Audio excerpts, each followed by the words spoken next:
या देवी सर्वभूतेषु मातृरूपेण संस्थिता नमस्तस्यै नमस्तस्यै नमस्तस्यै नमो नमः। जय माता दी। आप सभी का हमारे YouTube चैनल पर हार्दिक स्वागत है।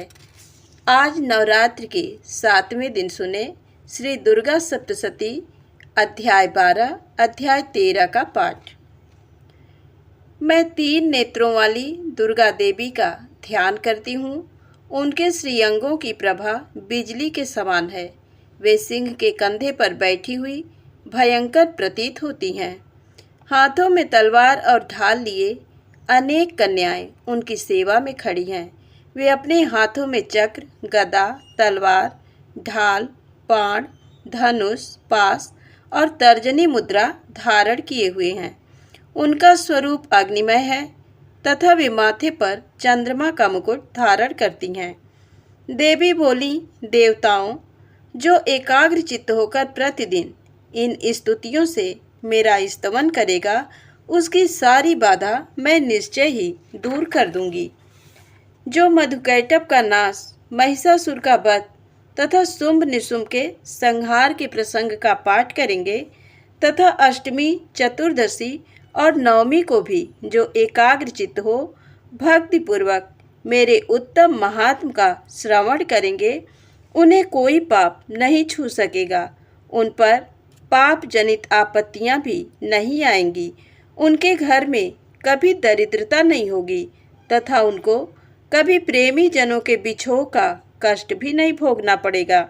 इतना ही नहीं, उन्हें शत्रु से, लुटेरों से, राजा से, शस्त्र से, अग्नि से तथा जल की राशि से भी कभी भय नहीं होगा।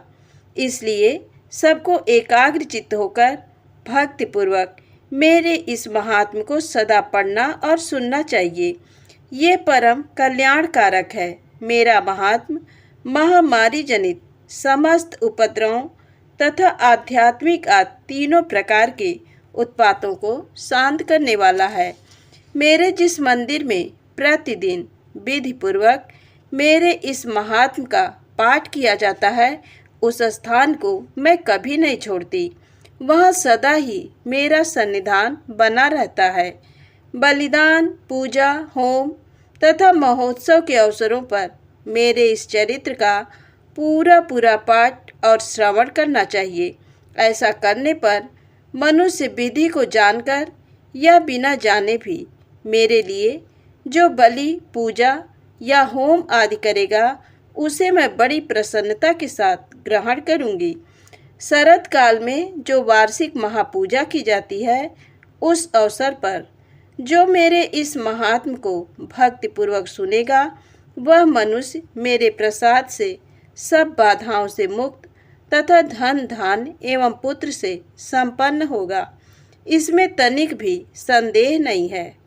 मेरे इस महात्म, मेरे प्रादुर्भाव की सुंदर कथाएं तथा युद्ध में किए हुए मेरे पराक्रम सुनने से मनुष्य निर्भय हो जाता है।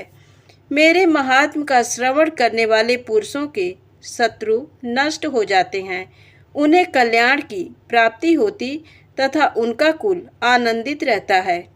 सर्वत्र शांति कर्म में बुरे स्वप्न दिखाई देने पर तथा ग्रह जनित भयंकर पीड़ा उपस्थित होने पर मेरा महात्म श्रवण करना चाहिए।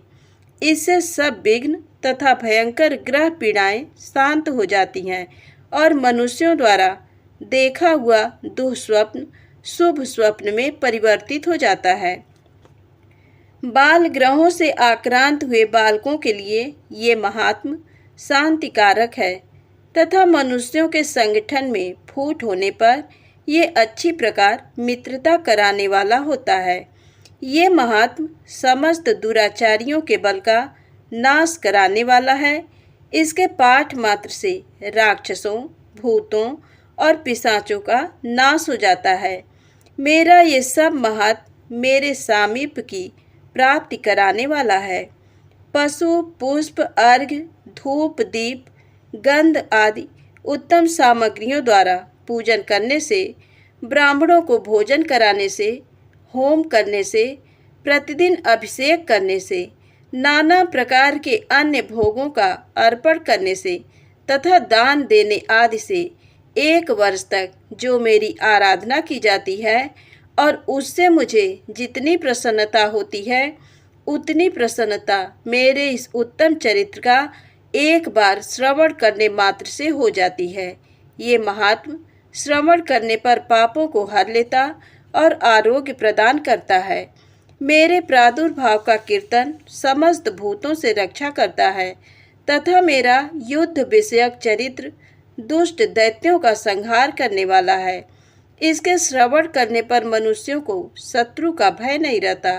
देवताओं, तुमने और ब्रह्मर्षियों ने जो मेरी स्तुतियाँ की है तथा ब्रह्मा जी ने जो स्तुतियाँ की हैं, वे सभी कल्याणमयी बुद्धि प्रदान करती हैं।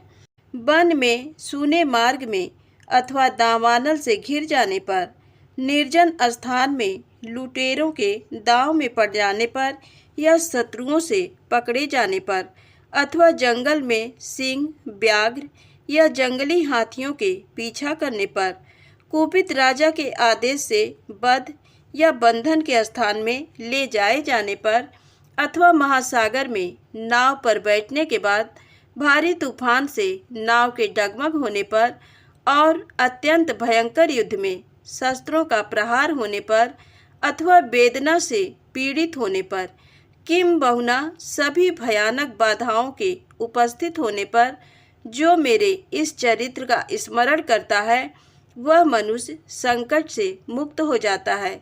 मेरे प्रभाव से सिंह आदि हिंसक जंतु नष्ट हो जाते हैं तथा लुटेरे और शत्रु भी मेरे चरित्र का स्मरण करने वाले पुरुष से दूर भागते हैं।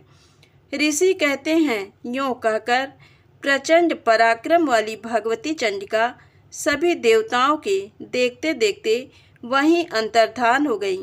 फिर समस्त देवता भी शत्रुओं के मारे जाने से निर्भय हो पहले की ही भांति यज्ञ भाग का उपभोग करते हुए अपने अपने अधिकार का पालन करने लगे। संसार का विध्वंस करने वाले महाभयंकर अतुल पराक्रमी देव शत्रु शुंभ तथा महाबली निशुंभ के युद्ध में देवी द्वारा मारे जाने पर शेष दैत्य पाताल लोक में चले आए। राजन, इस प्रकार भगवती अंबिका देवी नित्य होती हुई भी पुनः पुनः प्रकट होकर जगत की रक्षा करती हैं। वे ही इस विश्व को मोहित करती हैं, वे ही जगत को जन्म देती तथा वे ही प्रार्थना करने पर संतुष्ट हो विज्ञान एवं समृद्धि प्रदान करती हैं। राजन, महाप्रलय के समय महामारी का स्वरूप धारण करने वाली वे महाकाली ही इस समस्त ब्रह्मांड में व्याप्त हैं। वे ही समय समय पर महामारी होती और वे ही स्वयं अजन्मा होती हुई भी सृष्टि के रूप में प्रकट होती हैं। वे सनातनी देवी ही समयानुसार संपूर्ण भूतों की रक्षा करती हैं। मनुष्यों के अभ्युदय के समय वे ही घर में लक्ष्मी के रूप में स्थित हो उन्नति प्रदान करती हैं और वे ही अभाव के समय दरिद्रता बनकर विनाश का कारण होती हैं। पुष्प, धूप और गंध आदि से पूजन करके उनकी स्तुति करने पर वे धन, पुत्र, धार्मिक बुद्धि तथा उत्तम गति प्रदान करती हैं। इस प्रकार देवी महात्म्य में फल स्तुति नामक 12वां अध्याय संपूर्ण हुआ। अध्याय 13 सूरत और वैश्य को देवी का वरदान। जो उदय काल के सूर्यमंडल की सी कांति धारण करने वाली हैं, जिनके 4 भुजाएं और 3 नेत्र है तथा जो अपने हाथों में पास, अंकुश, वर एवं अभय की मुद्रा धारण किए रहती हैं, उन शिवा देवी का मैं ध्यान करती हूँ। ऋषि कहते हैं, राजन, इस प्रकार मैंने तुमसे देवी के उत्तम महात्म का वर्णन किया जो इस जगत को धारण करती हैं। उन देवी का ऐसा ही प्रभाव है। वे ही विद्या, ज्ञान उत्पन्न करती हैं। भगवान विष्णु की माया स्वरूपा उन भगवती के द्वारा ही तुम, ये वैश्य तथा अन्यान्य विवेकी जन मोहित होते हैं, मोहित हुए हैं तथा आगे भी मोहित होंगे। महाराज, तुम उन्हीं परमेश्वरी की शरण में जाओ। आराधना करने पर वे ही मनुष्यों को भोग, स्वर्ग तथा मोक्ष प्रदान करती है। मार्कंडेय जी कहते हैं, मेधा मुनि के ये वचन सुनकर राजा सूरत ने उत्तम व्रत का पालन करने वाले उन महाभाग महर्षि को प्रणाम किया। वे अत्यंत ममता और राज्यापहरण से बहुत खिन्न हो चुके थे। महामुने, इसलिए विरक्त होकर वे राजा तथा वैश्य तत्काल तपस्या को चले गए और वे जगदम्बा के दर्शन के लिए नदी के तट पर रहकर तपस्या करने लगे। वे वैश्य उत्तम देवी सूक्त का जप करते हुए तपस्या में प्रवृत्त हुए। वे दोनों नदी के तट पर देवी की मिट्टी की मूर्ति बनाकर पुष्प, धूप और हवन आदि के द्वारा उनकी आराधना करने लगे।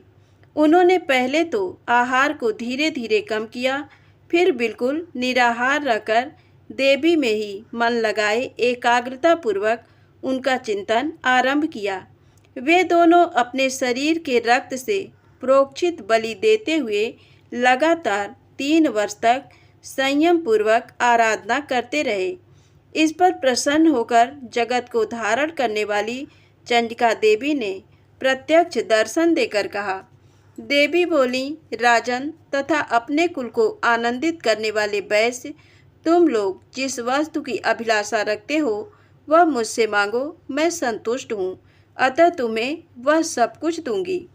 मार्कंडेय जी कहते हैं, तब राजा ने दूसरे जन्म में नष्ट न होने वाला राज्य मांगा तथा इस जन्म में भी शत्रुओं की सेना को बलपूर्वक नष्ट करके पुनः अपना राज्य प्राप्त कर लेने का वरदान मांगा। वैश्य का चित्त संसार की ओर से खिन्न एवं विरक्त हो चुका था और वे बड़े बुद्धिमान थे, अतः उस समय उन्होंने तो ममता और अहंता रूप आसक्ति का नाश करने वाला ज्ञान मांगा। देवी बोली, राजन, तुम थोड़े ही दिनों में शत्रुओं को मारकर अपना राज्य प्राप्त कर लोगे। अब वहाँ तुम्हारा राज्य स्थिर रहेगा। फिर मृत्यु के पश्चात तुम भगवान विवस्वान के अंश से जन्म लेकर इस पृथ्वी पर सावर्णिक मनु के नाम से विख्यात होगे। वैश्य वर, तुमने भी जिस वर को मुझसे प्राप्त करने की इच्छा की है उसे देती हूँ। तुम्हें मोक्ष के लिए ज्ञान प्राप्त होगा। मार्कंडेय जी कहते हैं, इस प्रकार उन दोनों को मनोवांछित वरदान देकर तथा उनके द्वारा भक्तिपूर्वक अपनी स्तुति सुनकर देवी अंबिका तत्काल अंतर्धान हो गई। इस तरह देवी से वरदान पाकर क्षत्रियों में श्रेष्ठ सूरत सूर्य से जन्म ले सावर्णी नामक मनु होंगे। इस प्रकार दुर्गा सप्तशती अध्याय 13 का पाठ संपूर्ण हुआ। दोस्तों, यदि आपने पूरे पाठ को श्रवण किया है तो कल आने वाला अंतिम अध्याय को अवश्य सुनिएगा, क्योंकि उसके सुने बिना आपका पाठ अधूरा माना जाएगा। तो प्रेम से बोलिए, माँ शेरा वाली की जय हो। वीडियो पसंद आए तो कृपया मेरे चैनल को लाइक, सब्सक्राइब अवश्य करें।